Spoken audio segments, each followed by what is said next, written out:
Oromootaa dhiiga bineensaa taatee harka cunqursootaatiif lafatti dhangalaatee kan jaraa yoomnu dhibee nu miidhuuf manaa baatee warra garaan gurgure ishii keenyaan nu nyaate warri bureedhaa yaate gooftaan nurratti taatee mirga keenya sarbitee handhuura biyya keenyaa Finfinnee nu darbitee sammuun barataa Oromoo ta'ee irbaata rasaasaa keessummaan alaa dhufee mana keenyaa nu baasaa akkuma Taaddee Birruu akkuma Bakar Waaree maal yoo garaan nu waaree barattoota Oromoo barumsa irraa ari'anii doofummaatti hambisanii ofirraa dhoowwu Oromoo jarri nu rakkisanii dhiira mirga isaa falmu gooli'umtoota jedhu ammayyuu isaan hin geenye nurra bubbuluu fedhu qabsoo diddaa gabrummaa dhoksuuf olii gakkaatu ofirra bubbulchinu waraabessa nu nyaatu amma yoomii nutti taphatu ofii gubaa nutti qabatu amma yoomii nutti taphatu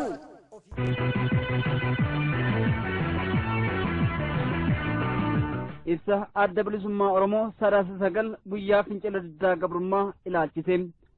Sadaasni sagal guyyaa kabajamaa ogguu yaadachuu qabnudha. Ilmaan Oromoo hundi guyyaa kana yaadannee ooluun dirqama lammummaati. Bara 2005 guyyaa kana uummanni Oromoo qabsoo isaa sadarkaa guddaatti kan tarkaanfachiise. Uummanni Oromoo gabrummaa jalaa ba'ee bilisummaa isaa gonfachuuf takkaa ciisee hin beeku. Gabroonfataaf hin bulu jedhee fincileera.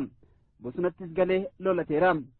Adda bilisummaa Oromoo jalatti qindaa'ee qabsoo hidhannoo fi siyaasaa gaggeessaa jira. Sadaasa sagal bara 2005 irratti garuu fincila diddaa gabrummaa isaa bifa sirnaa fi tartiiba qabuun qindeeffate. Uummanni Oromoo waamicha dhaabni isaa addi bilisummaa Oromoo godheef fudhatee sadaasa sagal bara 2005 dhaadannoo mataa isaa qabatee gaaffii seeraa fi mirga mootummaa gaafate.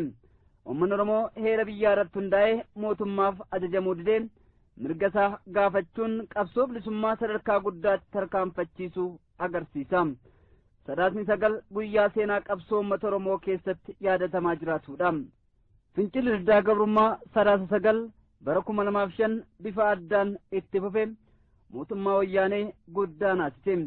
Uummata Oromoo diineffatee hammeenya hiriyaan qabne irratti raawwataa jira. Mataan mootummaa wayyaanee Mallas Zeenaawii ifatti uummata Oromoo irratti duula labse. Warraaqsi uummatoota gosa kaabaa Afrikaa fi biyyoota Arabaa keessatti deemaa jiru Itoophiyaa keessatti jalqaba jechuurraa mootummaa wayyaanee sodaa guddaa keessa seenee jira. Sochiin uummataa akka hin kaane gochuuf dulliidhaa sabboontota Oromoo Oromiyaa mara keessa jiran irratti erga jalqabee ji'oota hedduu ta'eera. Magaaloti gandeenii fi onoonni Oromiyaa kanneen sabboontonni keessaan hidhamiin hin jiru. Barattoota Oromoo yakka tokko malee hidhuun barnoota irraa ari'uun bal'inaan itti jirama. Tarkaanfiin kun hundi uummata Oromoo sodaachisuu fi birrachiisuun akka inni mirga isaa karaa nagaa hin falmanne godhuufi. Uummata Oromoo hidhaa fi ajjeechaan jiilchuun akka inni qabsoo bilisummaa isaa hin finiinsine godhuuf yakka dalagamaa jirudha. Yaa uummata keenya mirga keenya falmannus irraa baqannee harka marannee teenyus duutii fi hidhaan nurraa dhaabbatee hin beeku. Lafa keenya irraa buqqifamnee joortuu biyya hin qabne ta'uun guyyuu dabalaa jira. Qabeenya keenya saamamuun nurraan dhaabbanne. Mootummaa wayyaanee biratti Oromummaatu yakka ta'e. Yeroo nuti nagaan mirga keenya barbaanna jennu goolii nutti qabsiisu. Yeroo nuti mirga keenya kabajaa jennu dhaananii boo'icha nu dhorku. Ulee ammeenyaa mootummaa wayyaanee uummata Oromoo irratti ol fudhate karaan itti jalaa bahuu dandeenyu dibnee fincillee mirga keenya deeffachuu duwwaadha. Gootota keenya baroota darban osoo mirga uummata Oromoof jedhanii falmaarra jiranii kanneen harka diinaatti kufan yaadachuu qabna. Wareegamni isaanii kan bilisummaatti nu geessu ta'uu ka danda'u yoo gumaa isaanii baafnedha. Guyyaa gootonni Oromoo fincila diddaa gabrummaa irratti wareegamuu kabajnu sadaasa sagal tartiiba armaan gadiitiin haa yaadannu. 1. Sadaasa sagal guyyaa gaddaa waan ta'eef dhala Oromoo kan ta'e hundi mana akka gad hin baane, hojii akka hin dhaqne, barataan mana barnootaa akka hin seenne, daldalaan suuqii isaa akka hin banne, qotee bulaan gara ooyiruu isaa akka hin dhaqnee fi guyyaa kana gaddaan haa yaadannu. 2.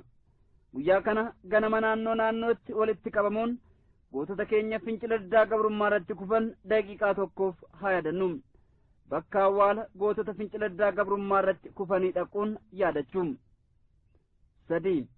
Sirna yaadannoo kana irratti faaruu gootawwan keenya faarsu faarfachuun gootota keenya haa yaadannu. 4.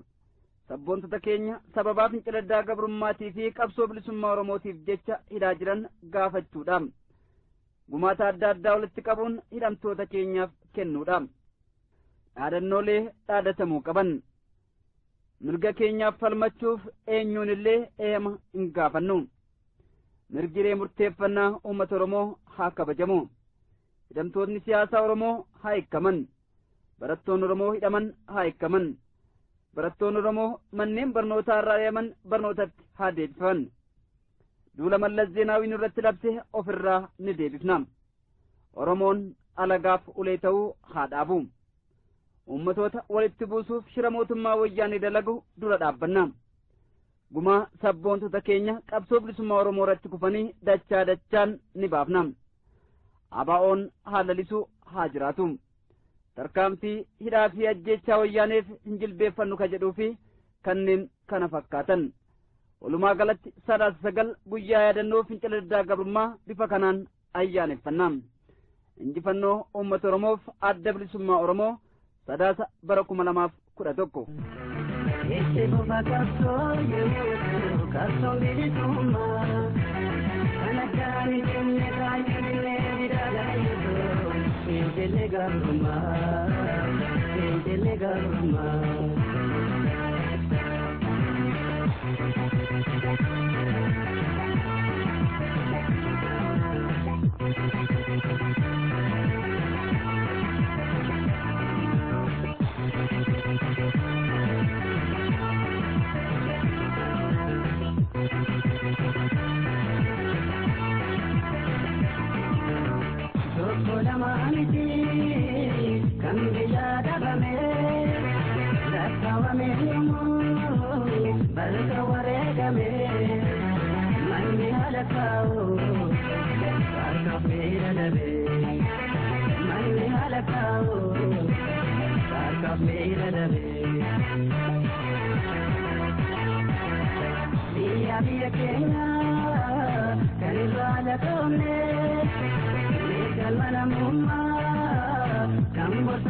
Garuma.